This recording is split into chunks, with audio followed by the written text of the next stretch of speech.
chassé de chez moi par mon père à l'arrivée de mon frère et sa femme enceinte. Tu ferais mieux de partir, a-t-elle ricané. Je suis parti. Peu après, leurs rires ont cessé et la panique l'a envahi. Délaisse-moi que ce n'est pas vrai. Libère la chambre, a dit mon père, sans chuchoter, sans demander. Le soir même, mon frère s'est pointé avec 2 valises et une femme enceinte que j'avais rencontrée une seule fois. Tiffen se tenait derrière Marc, scrutant ma chambre, la chambre que j'avais peinte moi-même, les étagères que j'avais montées avec ma propre perceuse, chaque mètre carré payé avec mon propre argent, et a ajouté, ce serait mieux si tu quittais carrément la maison. Mon père a hoché la tête. Ma mère regardait le sol. Personne n'a dit un mot de plus. Je suis parti. J'ai emballé tout ce que je possédais dans 3 cartons et j'ai quitté une maison dont l'acte de propriété ne portait que mon nom, et uniquement mon nom. Mais ce que ma famille ne savait pas, ce qu'ils allaient découvrir quelques jours plus tard, a poussé Tiffen à m'appeler à 23 heures, la voix tremblante. Ce n'est pas vrai. Dis-moi que ce n'est pas vrai. Je m'appelle Sophie Bernard. J'ai 29 ans et je suis ingénieur en génie civil agréé dans la région Auvergne-Rhône-Alpes. Maintenant, laissez-moi vous ramener au jour où j'ai signé les papiers pour une maison que je pensais pouvoir maintenir ma famille unie. Je me souviens du stylo. C'était un stylo à billes bleues bon marché, du genre que l'on prend dans un pot sur le bureau d'une réceptionniste, et je l'ai utilisé pour signer le document le plus cher de ma vie. Le 14 mars, il y a 4 ans, dans une étude de notaire de la rue de la République à Lyon. Le notaire a tamponné l'acte de propriété, l'a fait glisser sur la table et a dit « Félicitations, mademoiselle Bernard. Tout est à vous. Tout à moi. » Mon nom, Sophie Bernard, était le seul nom sur cet acte.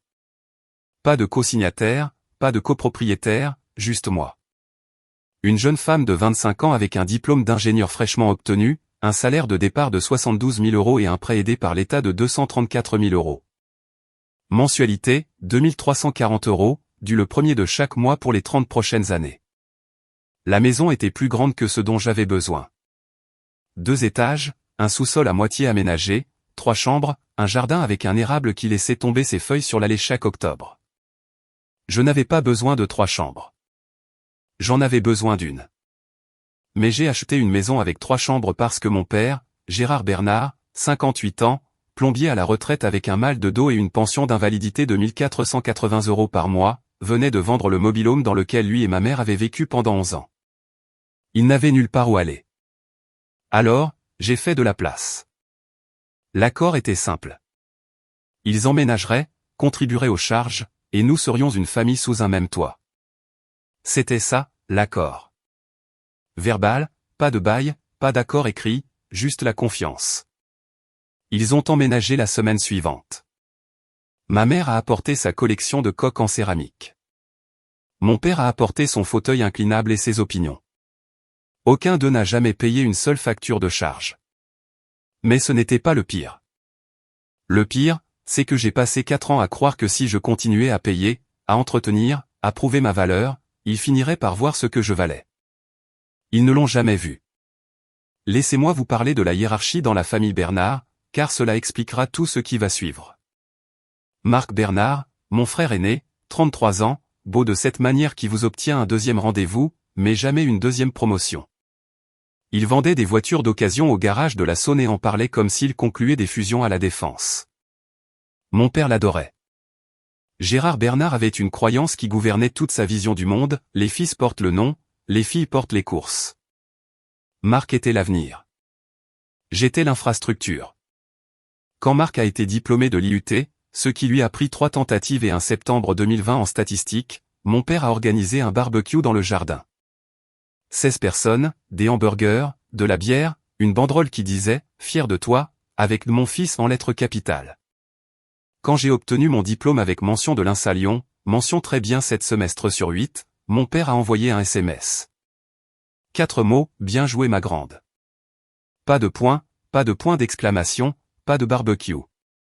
Quand j'ai réussi l'examen d'agrément d'ingénieur, une certification que moins de 25% des diplômés en ingénierie obtiennent, ma mère a dit, c'est bien, ma chérie.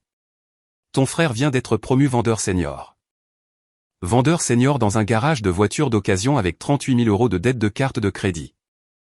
Mais Gérard n'était pas au courant de la dette. Ou peut-être qu'il l'était et s'en fichait. Ce que je sais avec certitude, c'est qu'il prêtait discrètement de l'argent à Marc sur sa pension d'invalidité. 5 000 € par-ci, 3 000 € par-là.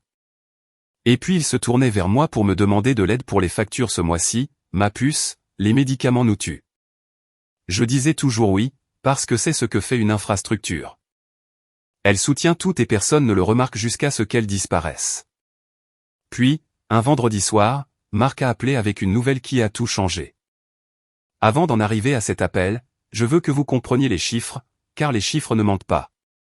Et dans ma famille, c'était la seule chose qui ne mentait pas. En 4 ans, j'ai payé 48 mensualités de 2 340 € chacune. Cela fait 112 320 €, juste en capital et intérêts.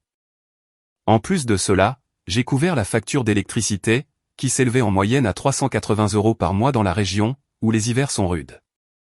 L'eau et l'assainissement coûtaient environ 90 €. Internet et la télé. Mon père insistait pour avoir le bouquet sport. Cela ajoutait 200 € de plus. Les courses, je complétais à hauteur d'environ 150 € par mois parce que mes parents prenaient tout leur repas à la maison et n'ont jamais poussé un chariot dans un supermarché. Si on additionne tout, cela fait 147 360 €, au bas mot, sur 4 ans, prélevés sur mon salaire pour une maison où je dormais dans une seule chambre et ne demandais rien à personne. J'ai aussi repeint l'extérieur 2 fois, moi-même, 2 week-ends à chaque fois, perché sur une échelle de 6 mètres. J'ai remplacé la section du toit au-dessus de la terrasse arrière quand elle a commencé à fuir. 4 200 € de ma poche. J'ai installé un chauffage au sous-sol parce que mon père se plaignait qu'il y avait des courants d'air en bas. 3 100 €. Ma voisine, Louise Becker, 67 ans, qui habitait à côté depuis 11 ans, a tout vu. Chaque séance sur l'échelle, chaque sac de paillis. Chaque samedi matin, j'étais dehors avec une pelle à neige à 6 heures du matin pendant que mes parents dormaient. Louise m'a arrêté une fois, se penchant par-dessus la clôture. Ma chérie, où est ta famille quand tu es là-haut sur cette échelle? J'ai souri et j'ai dit, ils sont à l'intérieur. C'est un peu le but. Pour qu'ils soient à l'aise à l'intérieur. Louise m'a jeté un regard. Je ne l'ai pas compris à l'époque. Je le comprends maintenant. C'était de la pitié. Puis Marc a appelé. Sophie, je rentre à la maison et je ne viens pas seul. La voix de Marc avait cette lueur particulière qu'elle n'avait que lorsqu'il voulait quelque chose. Je l'avais déjà entendu quand il avait besoin d'un co-signataire. J'avais dit non. Quand il voulait emprunter ma voiture pour un week-end qui s'est transformé en 2 semaines. Quand il m'a demandé de parler à papa pour qu'il lui envoie plus d'argent. Cette fois, il amenait Tiffaine, sa femme depuis 8 mois, enceinte de 7 mois.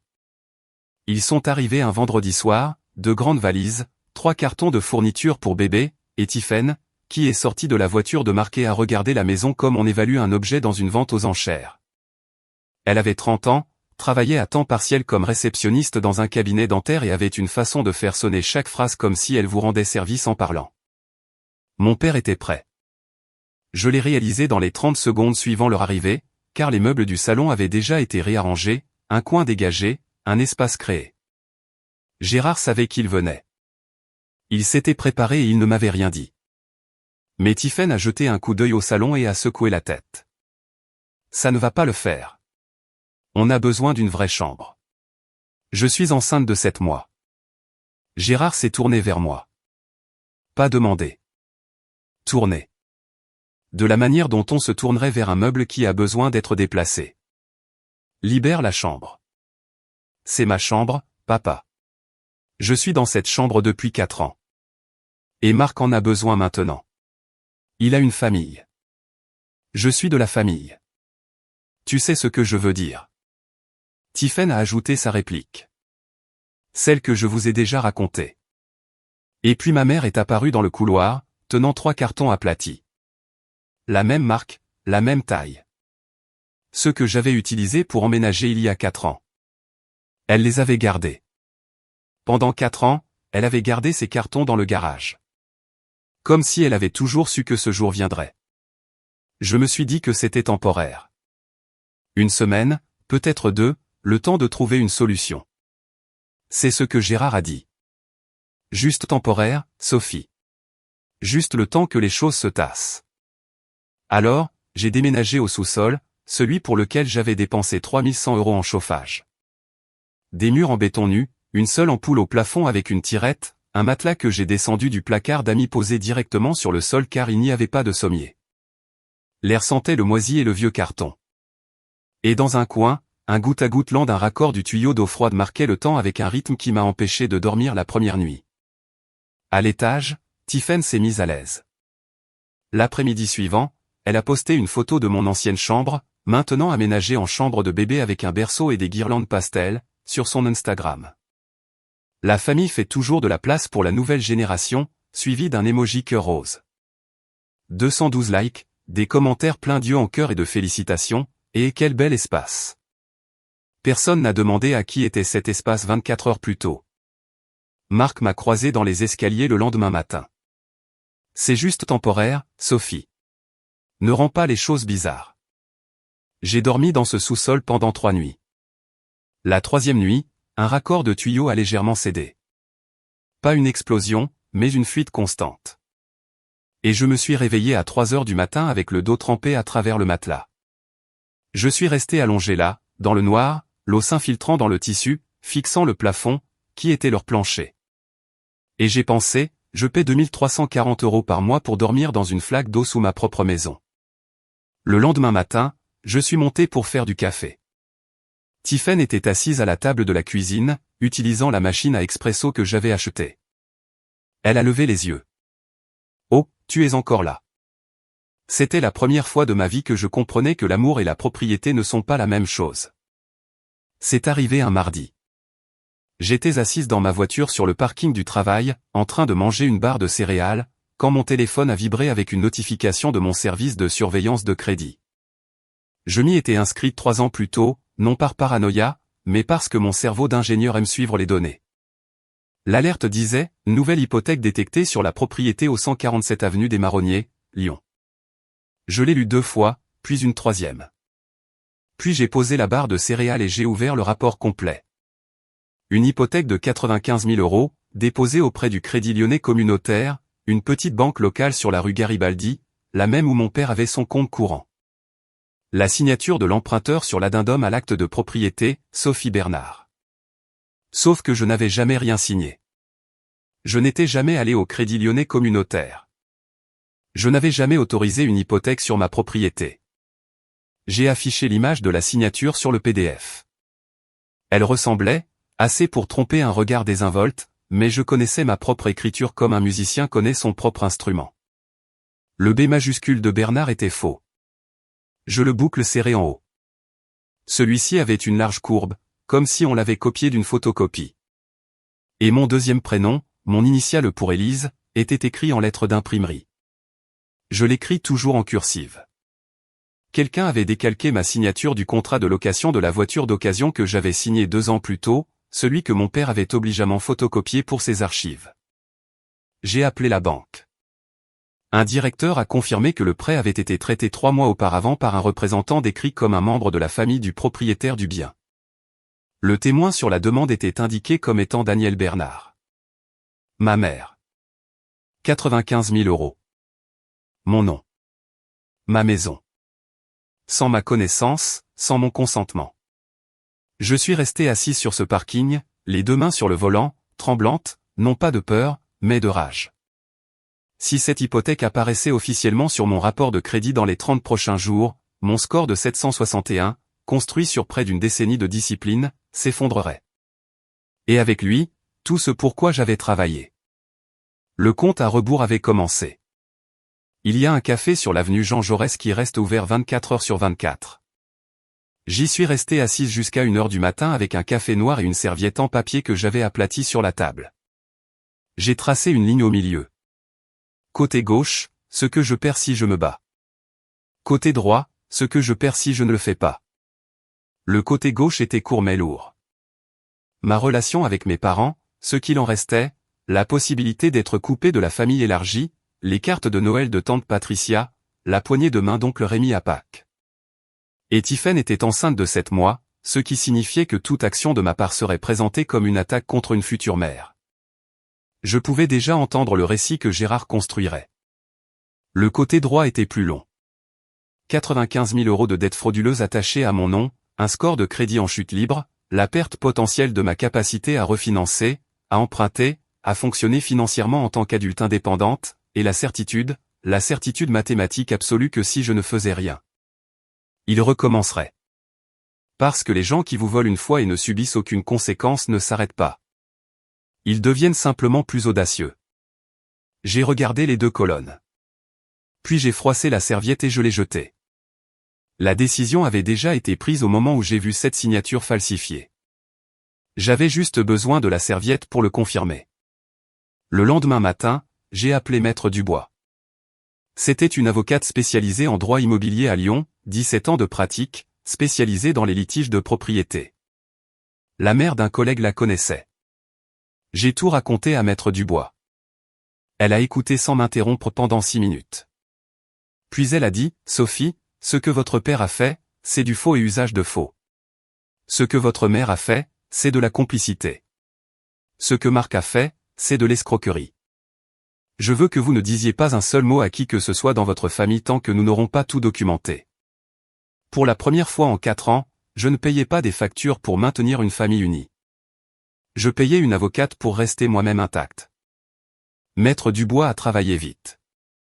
En 48 heures, elle avait déposé une demande officielle, en vertu de mes droits en tant que propriétaire, pour obtenir tous les documents liés à l'hypothèque. Le Crédit Lyonnais communautaire était obligé de se conformer, et ils l'ont fait à contre-cœur, mais ils l'ont fait. Le dossier est arrivé au cabinet de Maître Dubois un jeudi après-midi. Je m'y suis rendu directement après le travail, et nous avons étalé les pages sur sa table de conférence comme les preuves d'une scène de crime. Parce que c'est ce que c'était. L'addendum à l'acte de propriété falsifié, ma signature ou la version que quelqu'un avait décalquée de ce contrat de location de voiture en bas de la page 4. Le nom de ma mère comme témoin à la page 5, avec son écriture inimitable. Daniel Bernard, écrit avec le même stylo à encre verte qu'elle utilisait depuis 20 ans. Puis les relevés de transactions. Maître Dubois les avait surlignés en jaune. 38 000 € transférés directement sur un compte de carte de crédit au nom de Marc G. Bernard. Tout son solde impayé effacé en un seul virement. 22 000 € au garage de la Saône. Un acompte sur un véhicule. 15 000 € retirés en espèces par Daniel Bernard en 3 visites distinctes et 20 000 € intacts sur le compte d'épargne personnelle de Gérard Bernard. Une caisse noire, un coussin de retraite construit sur mon nom. 95 000 € distribués comme des cadeaux de Noël pendant que je dormais sur un matelas mouillé au sous-sol. Maître Dubois m'a regardé par-dessus ses lunettes de lecture. Il se croyait malin, mais les gens malins ne falsifient pas des documents sur une propriété qu'ils ne possèdent pas avec une banque qui conserve des archives numériques de tout. Elle m'a aussi dit quelque chose que je n'avais pas envisagé. Le conseiller en prêt qui avait traité la demande, un homme nommé Didier Gauthier, avait contourné le protocole standard de vérification d'identité, pas de confirmation en personne, pas d'appel vidéo, juste la parole de Gérard et une signature photocopiée. Nous avons plus qu'assez, a dit Maître Dubois. Maintenant, quand voulez-vous agir? Jour 12. C'est le temps qu'il a fallu entre le moment où j'ai découvert l'hypothèque falsifiée et le moment où j'ai quitté le 147 avenue des Marronniers avec 3 cartons, un sac de sport et un plan. J'avais signé un bail 3 jours plus tôt pour un studio à 8 minutes de là, 80 mètres carrés, propre, calme, 1100 € par mois.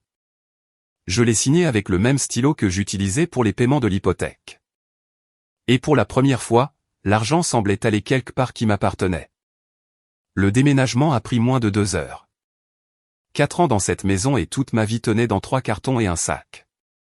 Vêtements, ordinateur portable, mon agrément d'ingénieur dans son cadre, la petite boîte à outils que j'avais utilisée pour tout réparer, du robinet de la cuisine à la rampe de la terrasse. Une photo de ma grand-mère Hélène que je gardais sur ma table de nuit. Avant de partir, j'ai placé une enveloppe blanche sur la table de la cuisine. À l'intérieur, une photocopie de l'acte de propriété, mon nom surligné, et un seul mot manuscrit sur du papier ordinaire. Cette maison est à moi. L'hypothèque est à moi. Tout le reste est sur le point de changer. Je suis parti en voiture à 18h15. L'érable dans le jardin commençait à virer au roux. Les premières touches d'orange s'insinuaient dans le verre. Je n'ai pas regardé en arrière. Gérard a trouvé l'enveloppe à 19h. Daniel m'a raconté plus tard ce qui s'est passé. Il l'a ouverte, a lu la copie de l'acte, a lu le mot, et a déchiré le papier en deux. Puis il a dit, elle bluffe. Il ne savait pas que la copie de l'acte n'était qu'une copie. L'original était enfermé dans un coffre-fort à ma banque, avec chaque pièce de documentation que Maître Dubois avait certifiée. Il a déchiré une photocopie et a cru avoir gagné. Je l'ai laissé croire ça. Il lui restait 18 jours. La première semaine après mon départ, la famille Bernard s'est installée dans ma maison comme s'ils en avaient hérité. Tiphaine a posté une story Instagram depuis le salon. Enfin, une maison qui ressemble à un foyer. 187 vues. Elle avait réarrangé les meubles, accroché une couronne sur la porte d'entrée et placé un paillasson sur le seuil que j'avais payé.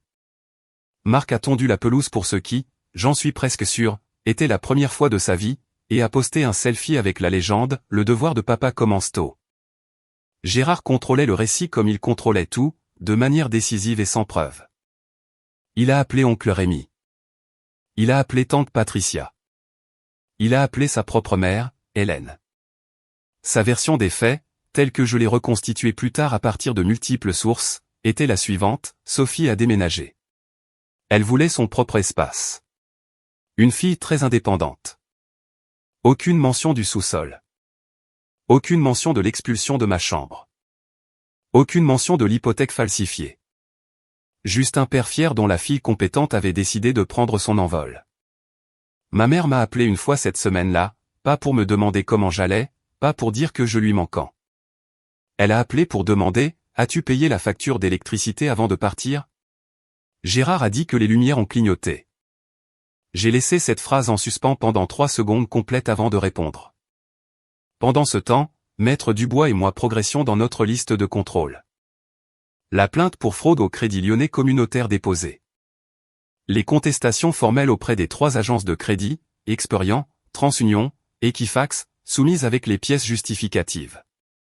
Et la pièce finale, le préavis de 30 jours pour quitter les lieux, préparé et prêt, adressé à Gérard Bernard, Daniel Bernard, Marc Bernard et Tiphaine Bernard. Selon la loi française, les occupants sans bail ont droit à un préavis écrit de 30 jours avant que les procédures d'expulsion ne puissent commencer. Maître Dubois a programmé l'huissier de justice pour le jour 17. Le même jour que la fête de Gérard. 45 invités. Timing parfait. Ça a commencé avec le système de chauffage. Jour 5 après mon départ, le thermostat de l'unité principale a eu un bug.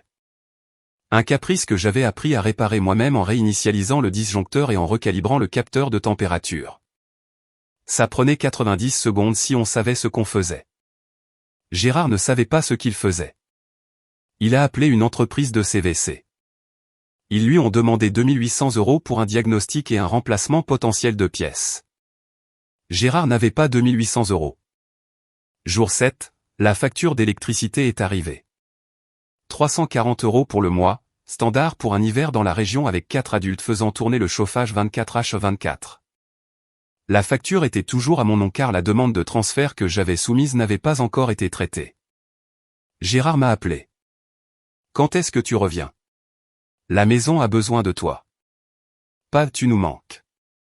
Pas tu vas bien? La maison a besoin de toi. Comme si je faisais partie de la plomberie. Je ne reviens pas, papa. Tu devrais contacter directement la compagnie d'électricité. Le compte est à mon nom, et j'ai déjà soumis une demande de transfert. Qu'est-ce que tu veux dire, demande de transfert? Je veux dire que les factures seront à ton nom à partir du mois prochain. Ou au nom de qui tu veux. 10 secondes de silence. Puis il a raccroché sans un mot de plus. Ce soir-là, Tiphaine m'a envoyé un SMS. Je l'ai encore. Mot pour mot.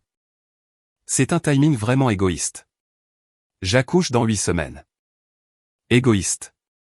Ce mot. C'est remarquable à quel point égoïste correspond précisément à inopportun pour moi. J'avais versé 147 000 € dans ce foyer en 4 ans. J'avais chauffé le sous-sol à mes frais pour que la maison soit confortable. J'avais remplacé le toit pour que la pluie ne les touche pas. Et la première fois que je me suis arrêté, la toute première fois, je n'étais pas utile. J'étais égoïste. Je n'ai pas répondu au SMS. Certaines phrases ne méritent pas d'audience. Ma mère a appelé à 21 h un mercredi soir. Elle pleurait. Le genre de pleurs étudiés, mesurés, qui montent et descendent à des intervalles opportuns. Le genre qui sonne comme du chagrin mais fonctionne comme un pied de biche. Ton père est stressé. Son dos va plus mal. Tu sais, il ne peut pas gérer la maison seul. Maman, j'ai entretenu cette maison seule pendant 4 ans. Papa était là tout le temps. C'est différent. Tu es jeune. Tu es forte. Je suis aussi la personne dont la signature a été falsifiée sur un prêt de 95 000 €. Tu veux qu'on en parle? Les pleurs se sont arrêtés. Pas diminués. Arrêtés, comme si quelqu'un avait appuyé sur pause sur un enregistrement. Un long silence. Puis très doucement. Ton père a dit que c'était pour la famille. C'était pour les dettes de carte de crédit de Marc. J'ai les relevés bancaires, maman. 38 000 € pour sa carte. 22 000 € pour une voiture. Tu as personnellement retiré 15 000 € en espèces en 3 visites. Tu veux que je te lise les dates? Tu vas déchirer cette famille. La famille a été déchirée le soir où vous avez mis 3 cartons devant la porte de ma chambre. Elle a raccroché. Je suis resté seul dans mon studio cette nuit-là avec la feuille de comparaison que Maître Dubois avait imprimée, ma vraie signature à gauche, le faux à droite, et je me suis demandé si j'étais trop dur, s'il y avait une version de cette histoire où tout le monde s'en sortait indemne. Si la bonne chose et la chose gentille étaient la même chose. Puis j'ai regardé à nouveau le faux. L'écriture de ma mère sur la ligne du témoin. Encre verte. Le même stylo qu'elle utilisait pour écrire les listes de courses et les cartes d'anniversaire et le mot qu'elle avait glissé dans ma boîte à déjeuner en CM1. Passe une bonne journée, ma puce. Non, je n'étais pas trop dur. J'étais enfin lucide. Avez-vous déjà eu quelqu'un que vous aimez utiliser votre propre loyauté comme une arme contre vous? J'aimerais entendre votre histoire. Partagez-la dans les commentaires. Vous pourriez aider quelqu'un d'autre à réaliser qu'il n'est pas seul. Marc s'est présenté à mon appartement sans prévenir un jeudi soir. Pas d'appel, pas de SMS, juste 3 coups secs sur une porte dont il n'avait aucune raison de connaître l'adresse, bien que je soupçonne ma mère de la lui avoir donnée. J'ai vérifié le flux vidéo de la sonnette caméra que Maître Dubois m'avait conseillé d'installer la semaine précédente. Marc se tenait sur l'allée, la mâchoire serrée, les poings s'ouvrant et se fermant à ses côtés. J'ai ouvert la porte. « Mais qu'est-ce que tu fous, Sophie ? Papa dit que tu menaces de nous mettre à la porte. » Je ne menace personne. J'exerce mes droits légaux en tant que propriétaire. Propriétaire? Il a ri. Un rire court et laid. Tu penses qu'un bout de papier te rend meilleur que la famille. Ce bout de papier est un acte de propriété. Et un autre bout de papier, celui que tu as falsifié avec papa, est un crime fédéral. Le rire s'est éteint. Son expression a changé, pas vers le remords, mais vers le calcul. J'avais vu Marc vendre des voitures pendant des années. Je savais exactement quand le discours changeait. Écoute, sa voix s'est adoucie. On peut arranger ça. Tiphaine accouche dans 8 semaines. Tu ne peux pas lui faire ça. Je ne fais rien à Tiphaine. Je défais ce qui m'a été fait. Si tu vas jusqu'au bout, tu ne verras jamais ta nièce ou ton neveu. Les mots ont atterri, mais ils n'ont pas collé comme il l'avait prévu. Il utilisait un enfant à naître, comme monnaie d'échange. De la même manière que Gérard utilisait la famille comme justification pour le vol. C'est ton choix, Marc, pas le mien. Il est parti, claquant la porte assez fort pour faire trembler le cadre. La caméra a tout enregistré. Son visage, sa voix, sa menace, l'horodatage. 19h42. Maître Dubois aurait la vidéo le lendemain matin. Certaines personnes construisent des murs avec des briques. Je construisais les miens avec des preuves. Gérard Bernard n'était peut-être pas bon avec l'argent, mais il était un maître du téléphone. Dans les 48 heures suivant la visite de Marc, mon père avait appelé toutes les branches de l'arbre généalogique. Oncle Rémy à Caluire-et-Cuire, tante Patricia à Écully, ma grand-mère Hélène, 82 ans, dans son appartement en résidence pour personnes âgées à Villefranche-sur-Saône. Des cousins à qui je n'avais pas parlé depuis un repas de famille 3 ans auparavant.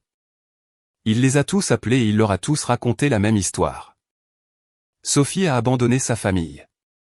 Sophie menace de mettre sa belle-sœur enceinte à la rue. Sophie a changé. Les messages ont commencé à arriver comme une frappe coordonnée. Oncle Rémi, réfléchis à ce que tu fais, ma petite.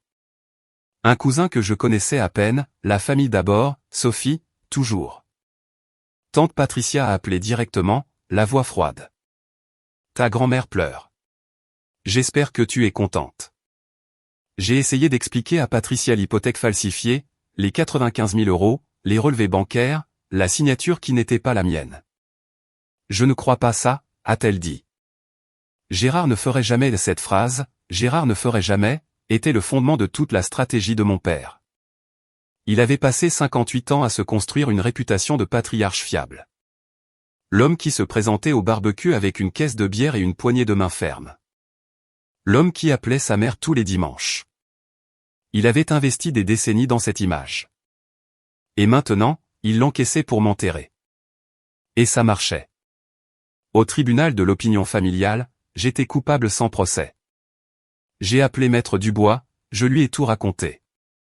Elle a écouté, puis a dit quelque chose qui a eu l'effet d'une encre. Ne combattez pas le récit. Laissez les documents parler. Et ils le feront, au bon moment. Elle a jeté un coup d'œil au calendrier sur son bureau. La fête.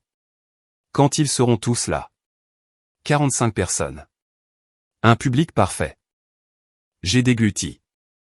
C'est dans 5 jours. Alors nous avons 5 jours pour nous préparer. Le jour 14, la lettre est arrivée au cabinet de Maître Dubois, sur papier en tête du Crédit Lyonnais communautaire. Elle m'a appelé au travail. Vous allez vouloir passer. Je suis allé à son bureau pendant ma pause déjeuner. Elle avait déjà posé la lettre sur son bureau, tournée pour que je puisse la lire. Le paragraphe clé était le 3e, et je me souviendrai du langage pour le reste de ma vie. Suite à un examen de conformité interne, la signature sur l'addendum à l'acte de propriété en date du date masqué ne correspond pas à la signature authentifiée enregistrée pour la propriétaire, Sophie E. Bernard. Le prêt associé a été suspendu en attendant une enquête plus approfondie. Suspendu. Pas résolu, pas encore, mais suspendu.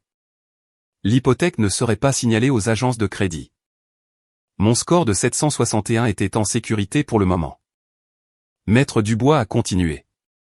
Le conseiller en prêt qui avait traité la demande, Didier Gauthier, avait été mis en congé administratif avec effet immédiat. L'équipe de conformité de la banque avait relevé de multiples violations de procédure, la plus critique étant l'absence de vérification d'identité en personne.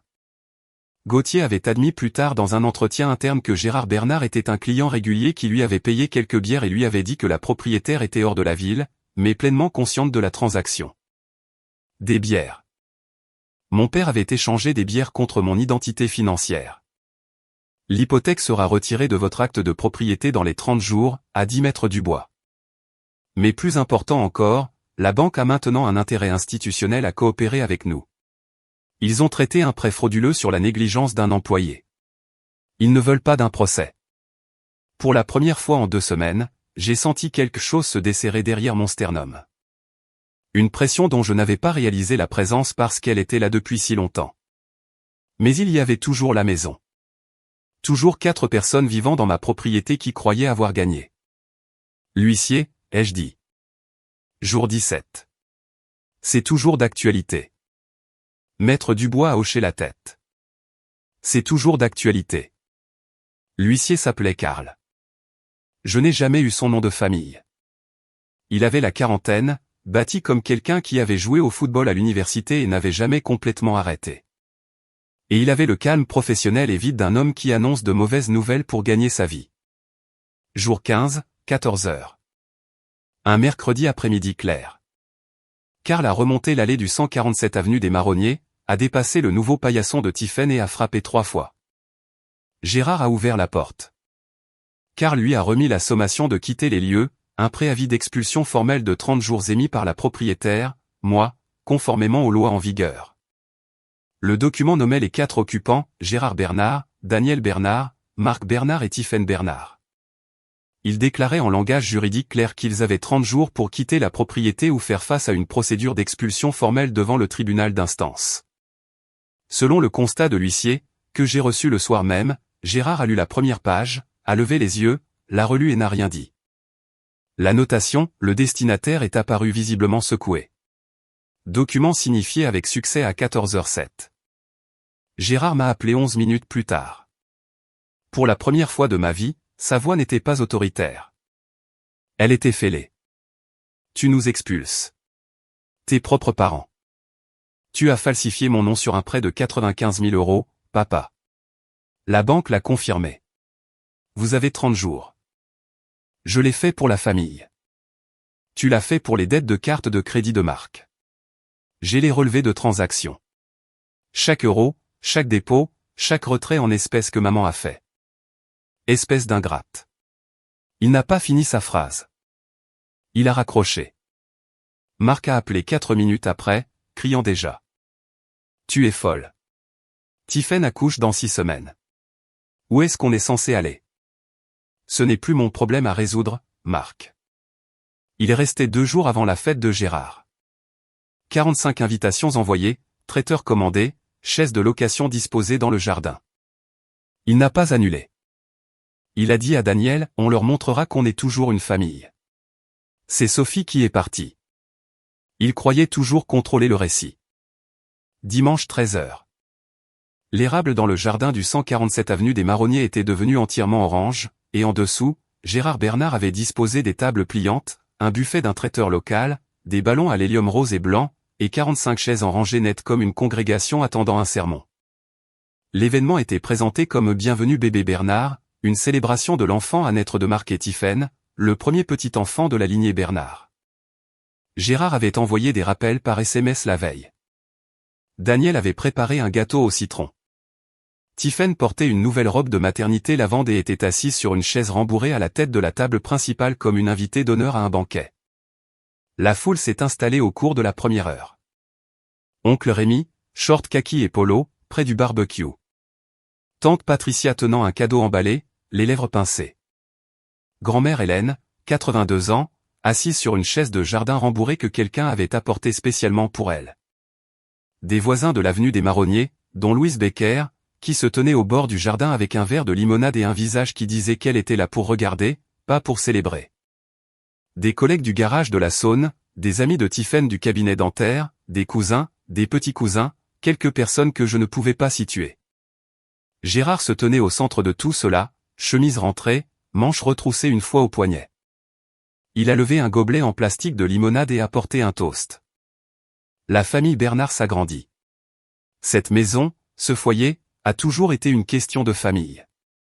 45 personnes ont applaudi. Tiphaine rayonnait. Marc a passé son bras autour d'elle. Daniel souriait derrière la table du gâteau, arrangeant les assiettes. Personne ne m'a mentionné. Gérard avait dit à quiconque posait la question que je ne pouvais pas venir, que je traversais une période difficile. Louise Becker a pris une longue gorgée de sa limonade et n'a rien dit. Il était 13h15. J'étais à 8 minutes de là, assise dans ma voiture avec un dossier en carton sur le siège passager et un battement de cœur que je sentais dans ma gorge. Je me suis garé dans la rue, 2 maisons plus loin, j'ai vérifié mon reflet dans le rétroviseur. Blazer gris, pantalon noir, chemisier blanc, la même tenue que je portais pour les réunions de revue de projet au travail. Cheveux tirés en un chignon bas, maquillage minimal. Je ressemblais à quelqu'un venu livrer un rapport, parce que c'est exactement ce que je faisais. Le dossier en carton reposait sur mes genoux. À l'intérieur, une copie certifiée de l'acte de propriété, la comparaison des signatures, la mienne à gauche, le faux à droite, la lettre officielle du Crédit Lyonnais communautaire confirmant la suspension du prêt. Et des photocopies des relevés de transactions montrant où chaque euro de ces 95 000 € était allé. Maître Dubois avait organisé les pages dans l'ordre. Chacune était marquée d'un onglet. Je suis remonté sur le trottoir à 14h15. La fête durait depuis plus d'1 heure. Les gens mangeaient, riaient, se promenaient dans le jardin. Quelques enfants se couraient après près de la clôture. Les ballons flottaient dans une légère brise. Gérard m'a vu le premier. Il se tenait près des marches du perron, au milieu d'une conversation avec un cousin, et son expression est passée par 3 étapes en environ 2 secondes, surprise, irritation et quelque chose de plus proche de la peur que je n'avais jamais vu sur son visage. Il s'est approché de moi rapidement. Qu'est-ce que tu fais ici? Je suis chez moi, papa. Celle dont le nom est sur l'acte. Ne fais pas de scène. Je ne suis pas celle qui a falsifié la signature de quelqu'un sur une demande de prêt. Sa main s'est refermée sur mon bras, juste au-dessus du coude.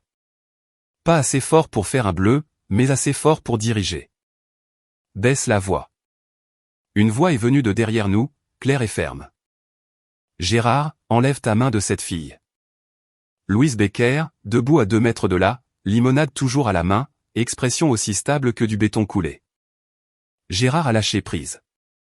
Quelques têtes se sont tournées, puis quelques autres. Tiffen est apparue à la porte, un sac cadeau de baby shower encore à la main.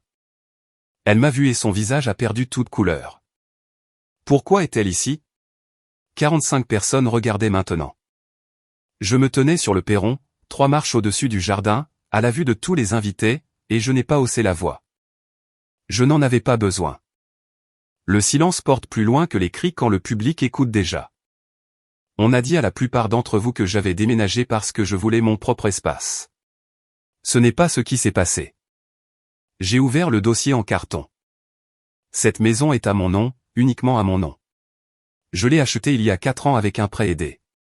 J'ai payé chaque mensualité, 2 340 € par mois, 48 mois, 112 320 € au total. Mes parents n'ont contribué en rien. Gérard a fait un pas en avant. Sophie, arrête ça. Il y a 3 semaines, j'ai découvert que mon père, avec ma mère comme témoin, a falsifié ma signature sur une demande de prêt de 95 000 € au Crédit Lyonnais communautaire. J'ai brandi la comparaison des signatures. Ceci est ma vraie signature. J'ai montré la colonne de gauche. Et ceci est celle sur le prêt. J'ai montré la droite. Elles ne sont pas les mêmes. La banque l'a confirmé par écrit. J'ai brandi la lettre du Crédit Lyonnais. Le prêt a été suspendu. La banque enquête. J'ai brandi le résumé des transactions. 38 000 € sont allés aux dettes de carte de crédit de marque. 22 000 € à un concessionnaire automobile pour son acompte. 15 000 € ont été retirés en espèces par ma mère. 20 000 € sont actuellement sur le compte d'épargne de mon père. Mes parents m'ont volé 95 000 € en falsifiant mon nom. Le jardin est devenu silencieux. Pas le silence poli d'une pause entre les toasts, le silence sans air de 45 personnes réalisant qu'elles se tiennent au milieu du mensonge de quelqu'un d'autre. Tante Patricia a posé sa tasse sur la table. Oncle Rémi a regardé Gérard avec une expression que je ne lui avais jamais vue. Puis Louise Becker a parlé assez fort pour chaque coin de ce jardin. J'habite à côté depuis 11 ans. J'ai vu cette fille tondre cette pelouse, peindre ces murs, déneiger cette allée, seule, à chaque fois. Et ils ont eu le culot de la mettre au sous-sol. J'ai posé le dossier sur la rampe du perron. Je ne suis pas là pour me venger. Je suis ici parce que 45 personnes méritent de connaître la vérité avant de féliciter cette famille pour son agrandissement. Tiffen s'est levée lentement de la chaise rembourrée, une main sur la coudoir, l'autre sur son ventre. Son visage était de la couleur des assiettes en carton empilées sur la table du traiteur. Elle a regardé Marc comme on regarde un étranger portant les vêtements de son mari. Dis-moi que ce n'est pas vrai. Marc n'a pas bougé. Ses yeux étaient fixés sur un point au sol, quelque part entre ses chaussures et le bord de la pelouse. Sa bouche s'est ouverte, puis s'est refermée. Marc. La voix de Tiffen a monté d'une octave.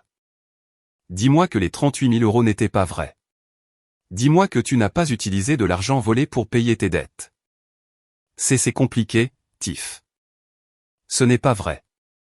Dis-moi que ce n'est pas vrai. Sa voix s'est brisée à travers le jardin comme du verre sur du carrelage. Un enfant près de la clôture s'est arrêté de courir. Oncle Rémi a posé son assiette. Grand-mère Hélène, assise sur sa chaise de jardin rembourrée, a agrippé les 2 accoudoirs et a fixé son fils avec le genre d'immobilité qui précède un verdict. Gérard a essayé. Il s'est avancé, les bras ouverts. Le patriarche réassemblant sa scène. Tout le monde, c'est une affaire de famille. Oncle Rémi l'a coupé. Une affaire de famille? Tu as falsifié le nom de ta fille, Gérard. Ce n'est pas une affaire de famille. C'est un crime. Tante Patricia, la même femme qui m'avait dit que ma grand-mère pleurait à cause de moi, a ramassé le cadeau de naissance emballé qu'elle avait apporté, l'a remis dans son sac et s'est éloigné de la table sans un mot. Puis Hélène a parlé. Sa voix était fine à cause de l'âge, mais plus dure que tout ce que j'avais entendu cet après-midi-là. Gérard, je ne t'ai pas élevé pour que tu sois un voleur. Maman, assieds-toi et tais-toi. Gérard s'est assis sur une chaise pliante au milieu de sa propre fête, devant 45 personnes. Il s'est assis et n'a rien dit. Tiphaine est rentrée à l'intérieur. La moustiquaire a claqué derrière elle. Un par un, les invités ont commencé à rassembler leurs affaires. Personne n'a pris de reste de gâteau. Personne n'a dit félicitations. La fête était terminée. La maison était à moi. 1 heure plus tard, le jardin ressemblait aux séquelles de quelque chose d'annulé en pleine phrase. Des tables pliantes toujours debout, des assiettes en carton coincées dans l'herbe, des ballons roses et blancs attachés à la boîte aux lettres, flottant dans un vent qui n'avait plus de fête sous lui. J'étais assise dans ma voiture sur le bord de la route, moteur éteint, les mains sur les genoux. Je m'attendais à ressentir quelque chose de vif. Le triomphe. Le soulagement. Le claquement net de la justice rendue. Au lieu de cela, je me sentais vide, comme si je venais d'arracher une dent qui pourrissait depuis des années. Nécessaire, correct. Et rien de tout cela ne me faisait du bien. À travers la fenêtre avant, je pouvais voir Gérard assis dans le salon, juste assis. Daniel était dans la cuisine. Je pouvais voir son ombre bouger derrière le rideau, essuyant le comptoir, comme elle le faisait toujours quand elle ne savait pas quoi faire d'autre. À l'étage, derrière la porte fermée de la chambre de bébé qui était autrefois ma chambre, Tiphaine avait enfermé Marc dehors. Je pouvais l'entendre même depuis le trottoir. Sa voix, étouffée mais reconnaissable. Tu m'as dit que tu avais eu une prime. Une prime, Marc. Tu m'as menti en face pendant 3 mois. J'allais te le dire quand? Après la naissance du bébé? Après qu'on ait emménagé dans une maison qui n'est même pas la nôtre? Une voiture s'est garée derrière la mienne. Oncle Rémi. Il est sorti, s'est approché de ma fenêtre et est resté là un moment avant de parler. Je te dois des excuses. J'ai cru ton père. Je n'aurais pas dû. Merci, oncle Rémi. Ça compte beaucoup. Il a hoché la tête une fois, est remonté dans sa voiture et est parti. Tante Patricia est partie sans s'arrêter, mais 48 heures plus tard, elle enverrait un SMS de 2 paragraphes, des excuses qu'elle avait clairement réécrites plusieurs fois. J'ai démarré ma voiture et je me suis éloigné de l'avenue des Marronniers. Dans le rétroviseur, les ballons flottaient toujours au-dessus de la boîte aux lettres, rose et blanc contre un ciel gris, célébrant quelque chose qui n'existait plus. Tiphaine a appelé cette nuit-là à 21h30. Sa voix était différente de ce à quoi je m'attendais. Pas en colère, pas en pleurs, juste plate. La voix de quelqu'un qui n'a plus de sentiments et qui fonctionne maintenant à l'information. J'ai besoin de tout savoir. Chaque euro, chaque mensonge. J'ai hésité. C'était la même femme qui m'avait dit de quitter ma propre maison, qui avait posté ma chambre sur Instagram comme un trophée, qui m'avait qualifié d'égoïste pour ne pas avoir payé la facture d'électricité d'une propriété qu'elle occupait gratuitement. Mais elle était aussi enceinte de 7 mois et venait de découvrir que son mari avait financé leur vie avec de l'argent volé. Quoi qu'elle ait été avant, en ce moment, elle était quelqu'un qui méritait la vérité. Je lui ai envoyé les relevés de transactions, tous. 15 minutes de silence. Puis son nom est apparu à nouveau sur mon téléphone. Les 22 000 euros pour la voiture. Il m'a dit que c'était une remise du concessionnaire. Il a dit qu'il l'avait mérité. Je suis désolé, Tiphaine. Vraiment. Ne sois pas désolé. C'est moi qui t'ai dit de quitter ta propre maison. Une pause assez longue pour traverser une ville. Je ne savais pas que c'était ta maison. Gérard m'a dit que c'était une propriété familiale, transmise par tes grands-parents. C'est ce qu'il a dit. Ça n'a jamais été une propriété familiale. Je l'ai achetée avec mon propre argent quand j'avais 25 ans. Un autre silence, puis plus bas. Je te dois des excuses. De vraies excuses. Pas maintenant. Je ne peux pas maintenant, mais je t'en dois. Avant de raccrocher, elle m'a dit quelque chose que je ne savais pas. Marc lui devait aussi 7 000 euros. De l'argent qu'elle lui avait prêté avant le mariage. De l'argent qu'il avait juré de rembourser après la naissance du bébé. Elle commençait à voir le schéma que j'avais mis 4 ans à apprendre. Ces derniers mots, j'appelle ma mère demain. Je n'élèverai pas ce bébé dans une maison construite sur des mensonges. Elle a tenu parole. La semaine après la fête, la famille Bernard s'est effondrée comme un bâtiment dont on a retiré le mur porteur. Et je suis bien placé pour le savoir. Je suis ingénieur. Je sais exactement ce qui se passe quand on enlève ce qui soutenait tout. Tiphaine a déménagé chez sa mère à Saint-Étienne, à 1h30 à l'est. Marc l'a appelée 14 fois le premier jour. Elle n'a répondu à aucun appel. Le troisième jour, son statut Facebook est passé de marié à vide. Pas célibataire, pas c'est compliqué, juste vide, ce qui semblait en quelque sorte plus bruyant que l'un ou l'autre. Marc a perdu pied sans Tiphaine, sans le récit du bébé en route. Il n'était plus qu'un homme de 33 ans dormant sur le canapé dans la maison de sa sœur. Sauf que ce n'était pas la maison de sa sœur. C'était juste celle de sa sœur. Gérard, pour la première fois dans la mémoire de Marc, s'est retourné contre lui. Si tu n'avais pas été aussi endetté, rien de tout ça ne serait arrivé. L'enfant chéri découvrait le revers de la médaille. Gérard lui-même s'effondrait de manière plus lente et plus silencieuse. Il a annulé sa partie de poker hebdomadaire pour la première fois en 12 ans. A dit à ses copains des histoires de famille. Mais 2 des hommes de ce groupe avaient été à la fête. Ils savaient déjà. Les appels que Gérard avait l'habitude de recevoir de cousins prenant des nouvelles, d'amis voulant déjeuner, se sont raréfiés. Oncle Rémi n'a pas appelé du tout. Hélène, sa propre mère, n'a pas répondu à ses appels pendant 3 jours d'affilée. Daniel m'appelait 1 fois par jour, tous les jours. Même scénario, même cadence. S'il te plaît, reviens à la maison. On peut arranger ça. Et chaque jour, je donnais la même réponse. Il n'y a rien à arranger, maman. Il y a seulement ce qui se passe ensuite. Le vendredi, une lettre est arrivée au 147 avenue des Marronniers du Crédit Lyonnais communautaire. Une demande formelle pour que Gérard et Daniel se présentent en personne à l'agence pour discuter de l'affaire. La banque avait ses propres problèmes maintenant, et Gérard était à court de gens prêts à croire sa version de l'histoire. Internet n'est pas tendre avec les secrets. Il l'est encore moins quand le secret implique des baby showers et des hypothèques volées. Tiphaine a supprimé le post Instagram. La famille fait toujours de la place pour la nouvelle génération, celui avec 212 likes et un emoji cœur rose. Elle l'a supprimé, mais les captures d'écran vivent éternellement.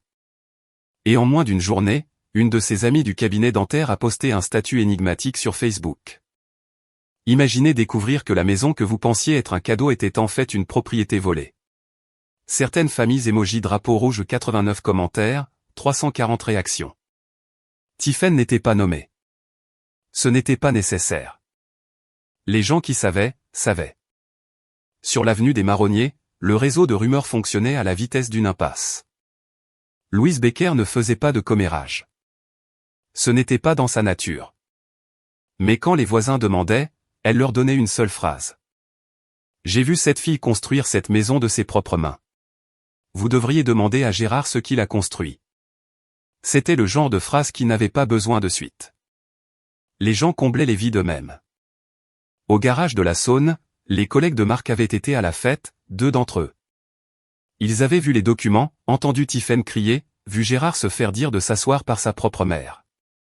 L'un d'eux a demandé à Marc le lundi matin, « Et, ce n'était pas la maison de ta sœur ?» Marc n'a pas répondu. Il a demandé 3 jours de congé personnel. Son manager l'a approuvé sans poser de questions. Certains silences sont plus éloquents que des explications. Tante Patricia m'a envoyé un SMS le 2e mardi. Il était plus long que ce à quoi je m'attendais et plus honnête que ce que je méritais de la part de quelqu'un qui m'avait dit que ma grand-mère pleurait à cause de moi. Sophie, je suis désolé.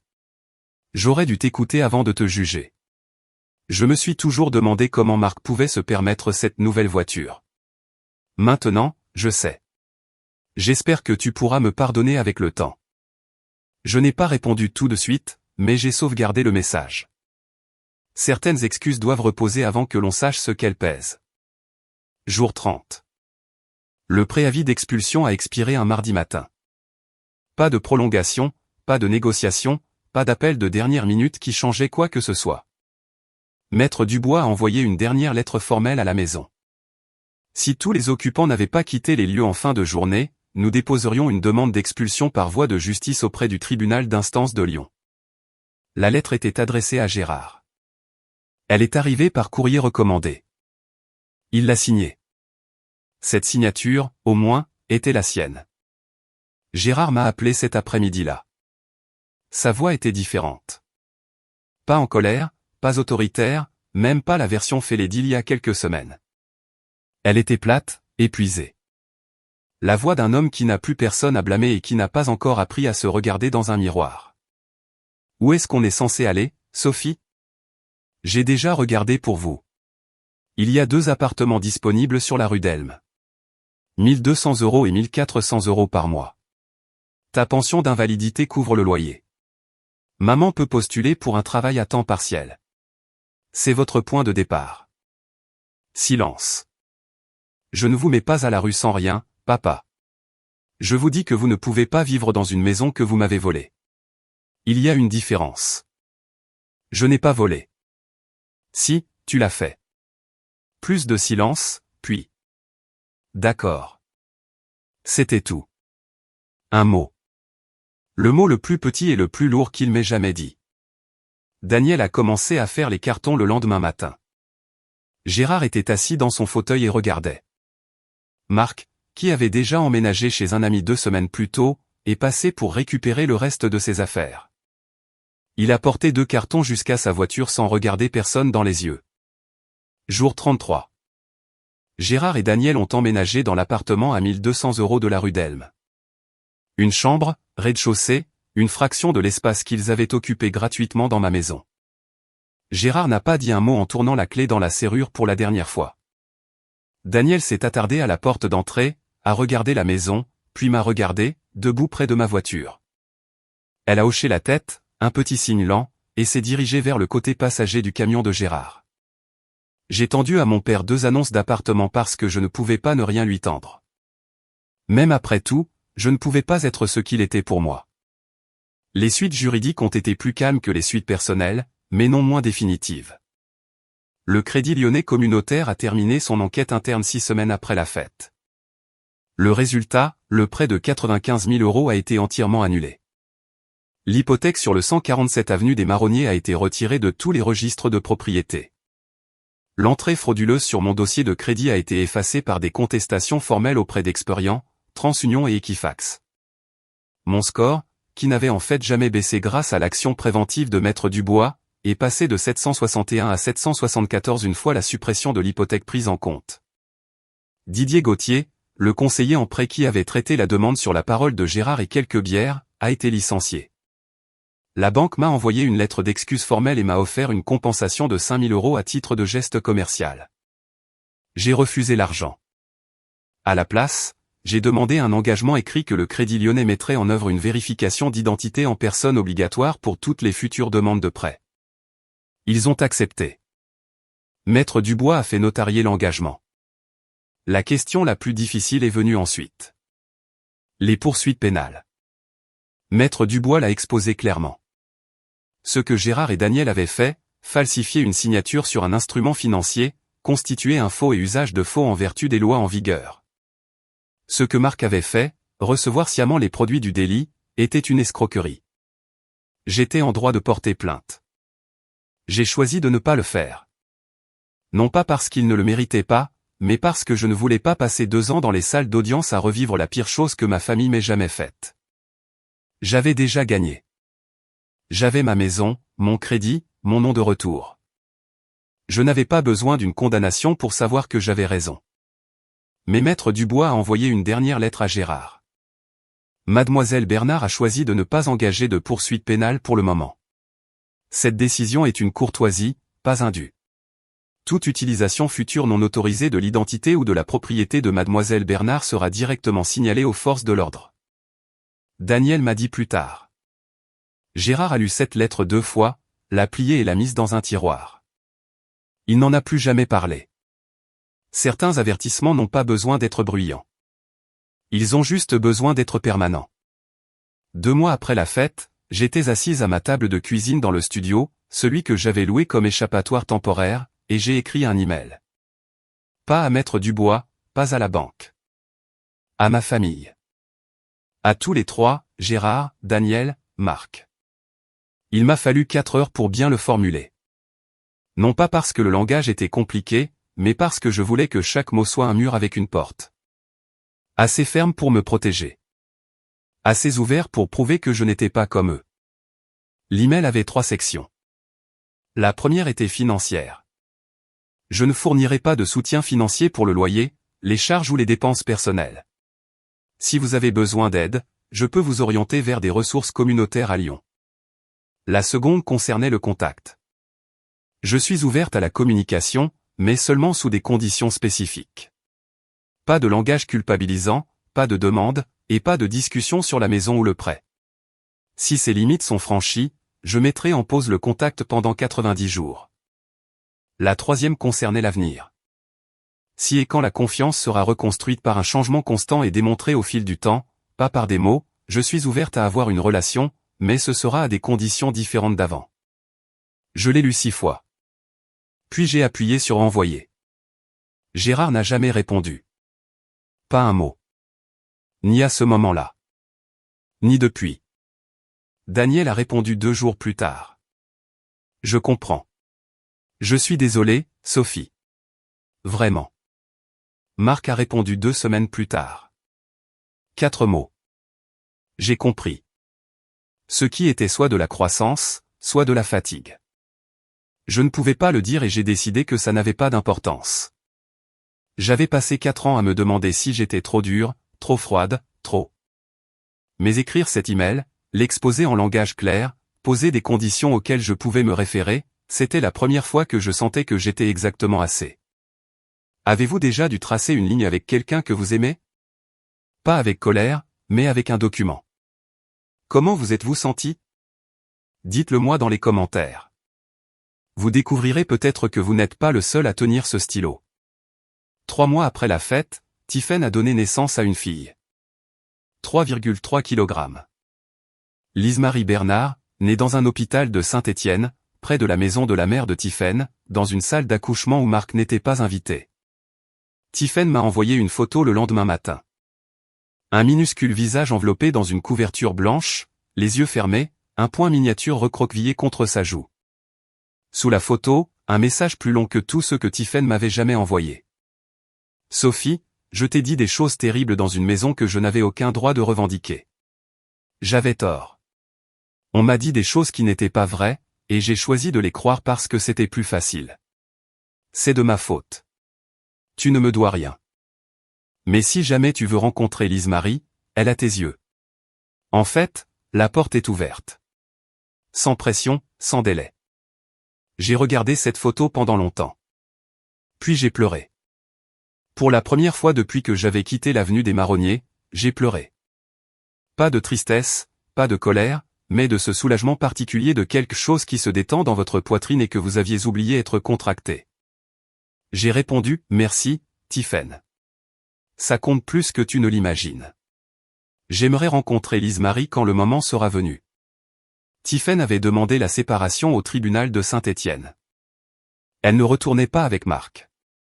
Elle m'a dit plus tard, dans une conversation que je ne m'attendais pas à avoir, que les 7 000 € qu'il lui devait encore étaient la plus petite de ses dettes. Marc m'a appelé une fois après la naissance de Lise-Marie. Il a demandé s'il pouvait amener le bébé me voir un jour. J'ai dit oui, mais dans un café en ville, pas chez moi. Espace public, terrain neutre, une limite que je n'avais pas besoin d'expliquer. Et il n'a pas essayé d'insister. Le pardon n'est pas un interrupteur. C'est un robinet. Et c'est moi qui contrôle le débit. 6 mois après la fête, j'ai réemménagé au 147 avenue des Marronniers. Ma maison, mon nom sur l'acte, ma main sur la poignée de porte, ma clé dans la serrure. J'ai repeint chaque pièce, de nouvelles couleurs, non pas pour effacer quoi que ce soit, mais parce que j'avais gagné le droit de choisir. Gris doux dans la chambre, blanc chaud dans la cuisine. Le sous-sol a eu un vrai sol, une barrière anti-vapeur et un éclairage encastré. Je ne voulais plus jamais regarder du béton nu. Louise Becker est passée le premier après-midi avec une plante de lavande en pot, l'a posée sur la rampe du perron, m'a serré la main et a dit « Bienvenue à la maison, ma chérie ». Pour de vrai cette fois. Au travail, la promotion que je visais est arrivée. Ingénieur de projet senior. Salaire 104 000 € par an. J'ai signé la lettre d'offre au même bureau où j'avais vu pour la première fois l'alerte de surveillance de crédit qui a tout déclenché. J'ai commencé à écrire. Pas des rapports. Des mots. Un blog d'abord, des essais personnels sur les systèmes familiaux, sur le coup d'être la personne fiable, sur ce qui se passe quand on arrête de subventionner les gens qui ont confondu votre travail avec votre amour. Le premier article, le test du sous-sol, comment j'ai su qu'il était temps de partir, a été partagé 4200 fois le premier mois. Une petite maison d'édition à Paris, les éditions du Port, m'a contacté. Il voulait un livre. J'ai signé le contrat pour l'acte est à mon nom, reprendre sa vie en main face à une famille qui prend trop. Délai de publication, 8 mois. Gérard et Daniel vivent sur la rue d'Elme. Il appelle une fois par mois. Les appels sont courts, gênants et dépourvus de demandes. C'est en soi un progrès.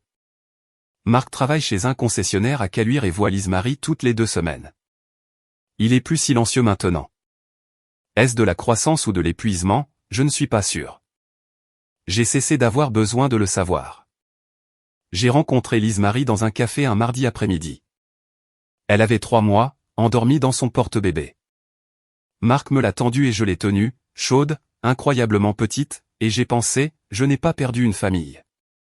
J'ai perdu une version de la famille qui n'a jamais été réelle et j'ai construit quelque chose de mieux à sa place. La maison est calme maintenant, mais c'est un genre de calme différent. Pas le silence d'être ignoré, mais la paix d'être en contrôle. C'est mon histoire. Je l'ai partagée non pas parce que je suis en colère. Je ne le suis plus. Mais parce que je sais que quelqu'un, quelque part, est allongé dans son propre sous-sol en ce moment, payant pour une maison dans laquelle il n'a pas le droit de vivre, se demandant s'il est le problème. Vous n'êtes pas le problème. Vous n'avez jamais été le problème. Et le moment où vous décidez d'arrêter de financer le mensonge, c'est le moment où votre vie commence vraiment.